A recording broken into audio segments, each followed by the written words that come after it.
ಮಿತ್ರರೇ,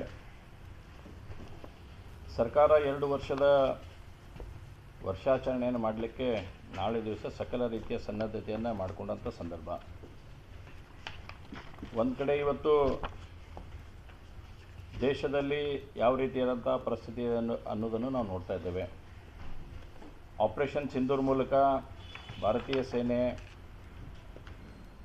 ಕೇಂದ್ರದ ನಾಯಕತ್ವ ನರೇಂದ್ರ ಮೋದಿಯವರ ನಾಯಕತ್ವದಲ್ಲಿ ಇವತ್ತು ಬಹುದೊಡ್ಡದಾಗಿರ್ತಕ್ಕಂಥ ಯಶಸ್ಸನ್ನು ಕಂಡಿರ್ತಕ್ಕಂಥ ಸಂದರ್ಭ. ಮತ್ತು ಇನ್ನೂ ಈಗಾಗಲೇ ಹೇಳಿದ್ದಾರೆ, ಯಾವುದೇ ಕಾರಣಕ್ಕೂ ಕೂಡ ಇದು ಮುಗಿದಿಲ್ಲ ಅಂತಕ್ಕಂಥ ಮಾತನ್ನು ಕೂಡ ಇವತ್ತು ಹೇಳಿದ್ದಾರೆ ಕೇಂದ್ರದಿಂದ. ಇಂಥ ಸಂದರ್ಭದಲ್ಲಿ ಕರ್ನಾಟಕ ಸರ್ಕಾರ 2 ವರ್ಷಕ್ಕೆ ತಮ್ಮ ಯೋಚನೆ ಆಲೋಚನೆ ಏನಿತ್ತು ಅವನ್ನೆಲ್ಲ ತೋರಿಸ್ತಕ್ಕಂಥ ಹೇಳ್ತಕ್ಕಂಥ ಪ್ರಯತ್ನ ಮಾಡಲಿಕ್ಕೆ ಬಹುದೊಡ್ಡದಾದಂಥ ಸಮಾವೇಶವನ್ನು ಹಮ್ಮಿಕೊಂಡಿದ್ದಾರೆ ಅನ್ನೋಂಥ ಸಂಗತಿ ತಮ್ಮೆಲ್ಲರಿಗೂ ಗೊತ್ತಿರ್ತಕ್ಕಂಥ ಸಂಗತಿ. ನಾನು ಈ ಕಾಂಗ್ರೆಸ್ ಪಾರ್ಟಿ ಸರ್ಕಾರ ಕೇಳೋಕ್ಕೆ ಯೋಚನೆಯನ್ನು ಮಾಡ್ತಾ ಇದ್ದೇನೆ. ಏನು ಮಾಡಿರಿ ಅಂತೇಳಿ 2 ವರ್ಷದ ಸಾಧನೆ ಅನ್ನೋತಕ್ಕಂಥ ಹೆಸರಿನಿಂದ ಇವತ್ತು ಕಾಂಗ್ರೆಸ್ ಪಾರ್ಟಿಯವರು ಮಾಡಕ್ಕೆ ಹೊಂಟಿದ್ದಾರೆ. ಒಂದು ಕಡೆ ರಾಜ್ಯದ ಆರ್ಥಿಕ ಪರಿಸ್ಥಿತಿ ಸಂಪೂರ್ಣವಾಗಿ ದಿವಾಳಿಯಾಗಿರ್ತಕ್ಕಂಥ ಸನ್ನಿವೇಶ, ಅಭಿವೃದ್ಧಿ ಶೂನ್ಯವಾಗಿರ್ತಕ್ಕಂಥದ್ದು, ಕಾನೂನು ಸುವ್ಯವಸ್ಥೆ ಅನ್ನೋಂಥದ್ದು ಹದಗೆಟ್ಟು ಹೈದರಾಬಾದ್ ಆಗೈತೆ ಅನ್ನತಕ್ಕಂಥ ಸಂಗತಿ, ವ್ಯಾಪಕವಾಗಿರ್ತಕ್ಕಂಥ ಭ್ರಷ್ಟಾಚಾರ, ಹಿಂದೆಂದೂ ಯಾವುದೇ ಸರ್ಕಾರದಲ್ಲಿ ಇರ್ತಕ್ಕಂಥ ಭ್ರಷ್ಟಾಚಾರ ತುಂಬಿ ತುಳಿತಿರ್ತಕ್ಕಂಥ ಭ್ರಷ್ಟಾಚಾರ ಇವತ್ತಿಲ್ಲಿ ನೋಡ್ತಾ ಇದ್ದೀವಿ. ಇವತ್ತು ಜನಾದೇಶಕ್ಕೆ ಮಾಡಿದ ದ್ರೋಹ ಮತ್ತು ರಾಜ್ಯಕ್ಕೆ ತಂದಿರತಕ್ಕಂಥ ಅಪಚಾರ, ಇದು ಈ ಕಾಂಗ್ರೆಸ್ಸಿನ 2 ವರ್ಷದ ಶ್ರೇಯಸ್ಸು ಅನ್ನುವಂಥದ್ದನ್ನು ಭಾಳ ಸ್ಪಷ್ಟವಾಗಿ ನಾನು ಹೇಳಕ್ಕೆ ಇಚ್ಛೆಪಡ್ತೇನೆ. ಇವತ್ತು ರಾಜ್ಯದ ಜನತೆ ಭಾಳ ವಿಶ್ವಾಸಿಟ್ಟು ಕಾಂಗ್ರೆಸ್ಸಿನ ಪಂಚ ಗ್ಯಾರಂಟಿಗಳ ಮೇಲಿಟ್ಟು ಕಾಂಗ್ರೆಸ್ಸಿಗೆ ಬಹುದೊಡ್ಡದಾಗಿರ್ತಕ್ಕಂಥ ಮೆಜಾರಿಟಿಯನ್ನು ಕೊಟ್ಟು ರಾಜ್ಯದಲ್ಲಿ ಕಾಂಗ್ರೆಸ್ ಸರ್ಕಾರವನ್ನು ತಂದ ಮೇಲೆ ಇವತ್ತು ನಡೆದಿರ್ತಕ್ಕಂಥ ವಸೂಲಿ ಸರ್ಕಾರ ಅಂದರೂ ಕೂಡ ತಪ್ಪಾಗಲಿಕ್ಕಿಲ್ಲ. ಇವತ್ತು ಕಾಂಗ್ರೆಸ್ ಸರ್ಕಾರಕ್ಕೆ ಯಾವ ಕ್ಷೇತ್ರದಲ್ಲಿ ಕೂಡ ಬಿಡ್ತಾ ಇಲ್ಲ. ಪ್ರತಿಯೊಂದು ಕ್ಷೇತ್ರದಲ್ಲಿ ಇವತ್ತು ವಸೂಲಿ ಮಾಡ್ತಕ್ಕಂಥ ಕೆಲಸವನ್ನು ಇಡೀ ರಾಜ್ಯಾದ್ಯಂತ ನಡೆದಿರ್ತಕ್ಕಂಥ ಸನ್ನಿವೇಶ ನಾವು ನೋಡ್ತಾ ಇದ್ದೇವೆ. ಇವತ್ತು ಭ್ರಷ್ಟಾಚಾರ ಅನ್ನುವಂಥಕ್ಕದ್ದು ಬ್ರಹ್ಮಾಂಡ ಭ್ರಷ್ಟಾಚಾರ ಆಗಿ ವಸೂಲಿ ಮತ್ತು ಹಗರಣಗಳ ಸರಮಾಲೆಗಳನ್ನು ಹೊತ್ತಿರ್ತಕ್ಕಂಥ ಸರ್ಕಾರ ಕರ್ನಾಟಕದ 2 ವರ್ಷಗಳ ಸರ್ಕಾರ ಅನ್ನುವಂಥದ್ದನ್ನು ಭಾಳ ಸ್ಪಷ್ಟವಾಗಿ ಹೇಳಕ್ಕೆ ಇಚ್ಛೆಪಡ್ತೇನೆ.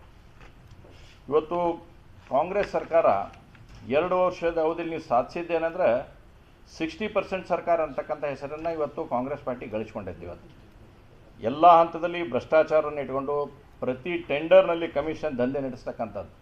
ಮೊದಲು ಯಾವುದೋ ಸಣ್ಣ ಪುಟ್ಟ ಯಾರೋ ಮಾಡ್ತಾಯಿದ್ರು ಕಮಿಷನ್ ದಂಧೆ, ಇವತ್ತು ಏನೆಲ್ಲ ನೇರವಾಗಿಯೇ ಇವತ್ತು ಮಂತ್ರಿಗಳು ಇದರಲ್ಲಿ ಭಾಗವಹಿಸ್ತಕ್ಕಂಥ ಕೆಲಸ ಆಗ್ತಾಯಿದ್ದಾವೆ. ಫಾರ್ ಎಕ್ಸಾಂಪಲ್ ನಿಮಗೆ ನಮ್ಮ ಹುಬ್ಳಿ ಧಾರವಾಡದ ಹೇಳಬೇಕಂದ್ರೆ 93 ಕೋಟಿ ರೂಪಾಯಿದ LED ಲೈಟು, ನಾನು 2 ವರ್ಷದಿಂದ ಇದನ್ನು ಸದನದಲ್ಲಿ ನಿರಂತರವಾಗಿ ಪ್ರಶ್ನೆ ಮಾಡ್ತಾ ಇದ್ದೇನೆ. ಟೆಂಡರು ಅಂತಂದು ಕಾಲಹರಣ ಮಾಡ್ತಾರೆ. ಇವತ್ತು ಟೆಂಡರ್ ಆಗೈತೆ, ಟೆಕ್ನಿಕಲ್ ಬಿಡ್ಡು ಕ್ಲಿಯರೆನ್ಸ್ ಆದಮೇಲೂ ಕೂಡ ಕೇವಲ ಮಂತ್ರಿಗಳಿಗೆ ಹೋಗಿ ಭೇಟಿಯಾಗಿಲ್ಲ ಅನ್ನೋ ಒಂದೇ ಒಂದು ಕಾರಣಕ್ಕಾಗಿ ಇನ್ನೂವರೆಗೂ ಕೂಡ ವರ್ಕ್ ಆರ್ಡರ್ ಕೊಡ್ತಾ ಇಲ್ಲ. ಯಾಕೆ ಅಂತಕ್ಕಂಥ ಪ್ರಶ್ನೆ ನಮ್ಮ ಇಡೀ ಹುಬ್ಳಿ ಧಾರವಾಡ ಜನತೆಗೆ ಕಾಡ್ತಾ ಇದೆ. ಹುಬ್ಳಿ ಧಾರವಾಡ ಜನ ಇವತ್ತು ಕತ್ತಲಲ್ಲಿ ನಾವು ಕಳೆಯುವಂಥ ಸಮಯ ಆಗ್ತಾಯಿದೆ. ಲೈಟನ್ನು ಬದಲಾಯಿಸಿ ಅಂದ್ರೆ ಲೈಟ್ ಹಾಕ್ಲಾರ್ದಷ್ಟು ಪರಿಸ್ಥಿತಿ ಇವತ್ತು ಇಲ್ಲಿ ಹದಗೆಟ್ಟಂಥ ಸಂದರ್ಭದಲ್ಲಿ ಇವತ್ತು 93 ಕೋಟಿ ರೂಪಾಯಿ ಕೊಟ್ಟು ಇದು PPP ಮಾಡಲ್ ತಂದ ಮೇಲೆ ಕೂಡ ಇವತ್ತು LED ಇಂಪ್ಲಿಮೆಂಟೇಷನ್ ಆಗ್ತಾಯಿಲ್ಲ. ಯಾಕಂತಂದರೆ ಮಂತ್ರಿಗಳನ್ನು ಭೇಟಿಯಾಗಬೇಕು ಹೋಗಿ ಅಂತಕ್ಕಂಥದ್ದು. ಆದರೆ ಯಾವ ಕಾರಣಕ್ಕಾಗಿ ಅನ್ನೋಂಥದ್ದನ್ನು ತಾವೇ ಇದನ್ನು ಯೋಚನೆ ಮಾಡಬೇಕು ಅನ್ನೋಂಥದ್ದನ್ನು ಕೂಡ ಈ ಸಂದರ್ಭದಲ್ಲಿ ಹೇಳ್ತೇನೆ. ಮಹಾತ್ಮ ಗಾಂಧಿ ನಗರೋತ್ಥಾನದಲ್ಲಿ ಕೂಡ ಸುಮಾರು 150 ಕೋಟಿ ರೂಪಾಯಿ, ಮೊದಲು 125 ಕೋಟಿ ಇತ್ತು, ಹಿಂದಗಡೆ ಎಡಿಷನ್ 25 ಕೋಟಿ ಹಾಕಿ 150 ಕೋಟಿ ರೂಪಾಯಿದ್ದು ಇವತ್ತು ಕಾಮಗಾರಿಗಳನ್ನು ಹುಬ್ಳಿಯಲ್ಲಿ ಮಾಡಬೇಕಾದಂಥ ಸನ್ನಿವೇಶ ಬಂದಿದೆ. ನಾರ್ಮಲ್ ರೂಟೀನ್ ಪ್ರೊಸೆಸ್ನಲ್ಲಿ ಹುಬ್ಳಿ ಧಾರವಾಡ ಮಹಾನಗರ ಪಾಲಿಕೆನೇ ಟೆಂಡರ್ ಕರಿಯಂಥ ಪ್ರಕ್ರಿಯೆ ಇಷ್ಟು ದಿನ ನಡೆದು ಬಂದಿರತಕ್ಕಂಥದ್ದು ಪ್ರಕ್ರಿಯೆ ಹುಬ್ಳಿ ಧಾರವಾಡ ಮಹಾನಗರ ಪಾಲಿಕೆ ಕರಿಬೇಕಾಯ್ತು. ಆದರೆ ಇವತ್ತು ಮಂತ್ರಿಗಳು ಹೇಳ್ತಾರೆ ಇದನ್ನು ಪ್ಯಾಕೇಜ್ ಮಾಡಿ ನೇರವಾಗಿ ಟೆಂಡರ್ ಬೆಂಗಳೂರಿನಿಂದ ಕರಿತೀವಿ ಅಂತಂದೇಳಿ. ಅಂದರೆ ಇದರಲ್ಲಿ ಏನಿದೆ ಅಂತಕ್ಕಂಥದ್ದು ಅಡಗಿರ್ತಕ್ಕಂಥ ಸನ್ನಿವೇಶ ಏನು? ಇವತ್ತು ನಾನಾಗಲಿ ಸನ್ಮಾನ್ಯ ಕಾಂಗ್ರೆಸ್ಸಿನ ಶಾಸಕರಾಗಿರ್ತಕ್ಕಂಥ ಪ್ರಸಾದ ಬೈನವರಾಗಲಿ, ಅರವಿಂದ್ ಬೆಲ್ಲದವರಾಗಲಿ, ವಿನಯ್ ಕುಲಕರ್ಣಿಯವರಾಗಲಿ, ನಾವೆಲ್ಲರೂ ಕೂಡ ಇದ್ರ ಬಗ್ಗೆ ಎತ್ತೇವೆ. ಯಾವ ಕಾನೂನು ಅಡಿಯಲ್ಲಿ ಯಾವ್ಯಾವಕ್ಕೆ ಟೆಂಡರ್ ಪ್ರೊಸೆಸ್ ಮಾಡೋಕ್ಕೆ ಬರ್ತದೆ ಅವ್ರು ಕೊಟ್ಬಿಡ್ರಿ, ಅವ್ರವ್ರು ಮಾಡ್ಕೊಂಡು ಹೋಗ್ತಾರೆ ಅಂತೇಳಿ.